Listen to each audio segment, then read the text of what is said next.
All the Lovers, Kylie Minogue. Og det er jo sådan set meget apropos, for i dag... Når du siger Kylie Minogue, så tænker... Nej, undskyld. Hvad tænker du så? Jeg tænker bare, at du tænker på mig. Og det gør mig glad. Jamen det gør... Altså, jeg kan jo ikke sige Kylie Minogue uden også at sige Olle Juf.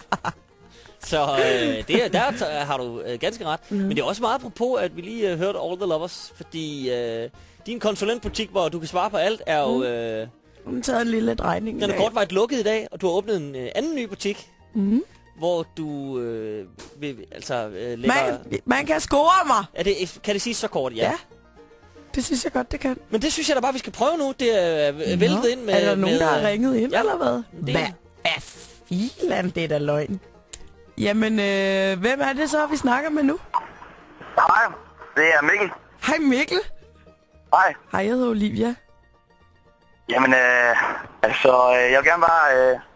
det er en stor ære at få lov til at snakke med dig, det vil jeg gerne lov til at sige. Hvad siger du, undskyld?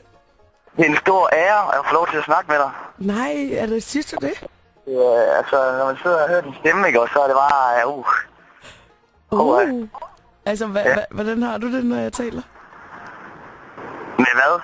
Altså, hvordan har du det, sådan, når jeg snakker? Hvad er det, stemmen gør ved dig?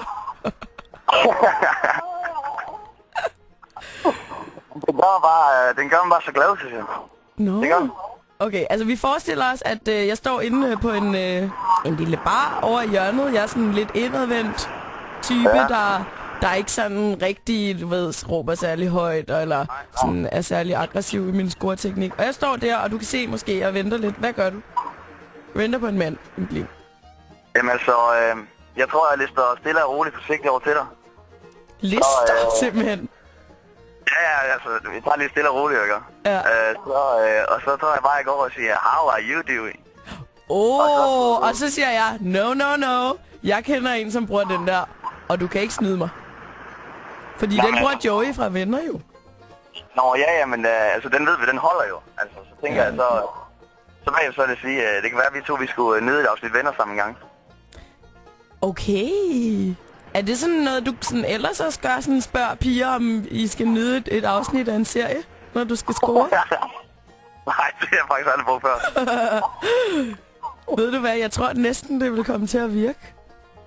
Rigtigt? Ja, fordi jeg ville bare smide alt, hvad jeg havde i hænderne der, og tage min stilettos af, og så kunne vi skynde os hjem til dig til Venner.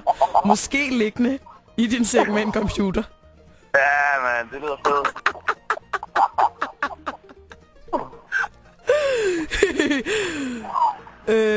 Okay, men det kan være, at vi lige skal snakke sammen bagefter, så kan vi få en telefonnummer.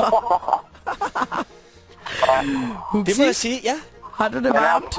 Nej, jeg har det fint. Jeg synes... Jeg har det meget varmt lige nu. Jeg synes, det gik forbløffende nemt. Det må jeg sige. Er det rigtigt? Ja, det synes jeg på en måde. Jamen... Jeg siger ikke, du er let på tråden overhovedet. Jeg siger bare, jeg kan da også, der er også lidt kemi. Jeg laver lidt skæg og ballade nogle gange også, ikke, Uti? Men jeg vil nok sige, at du skal nok ikke spørge mig, om vi skal se et afsnit af Venner, hvis du skal score mig, Mikkel. Okay, bror, jeg har faktisk også et andet sindssygt god scoreoptik, når det er sådan, at hvis jeg lige kommer over til dig der i baren, ikke også? Og jeg husk nu, at jeg er sådan lidt genert indadvendt type med sort tøj på.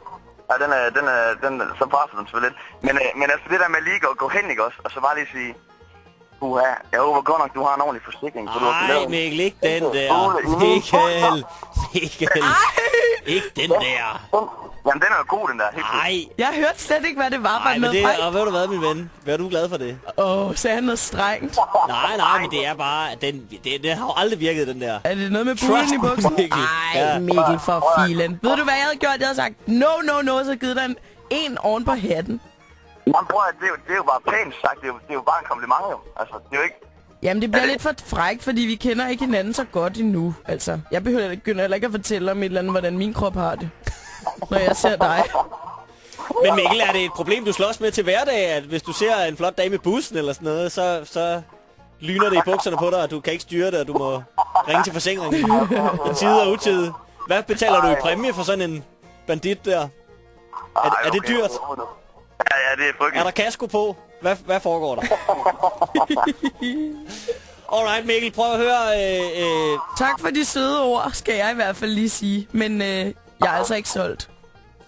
Nå, nej, det er lidt ked af så. Men jeg Det synes, skal der ikke være, Mikkel. jeg synes, Giv den, prøv at høre. ring igen i morgen. Det kan være, du kan få lov at give den et skud igen i morgen. Arbejde lidt på det, og så kan det være, at vi tager den igen i morgen. Det synes jeg er en fremragende idé. Held og lykke. Tak for det.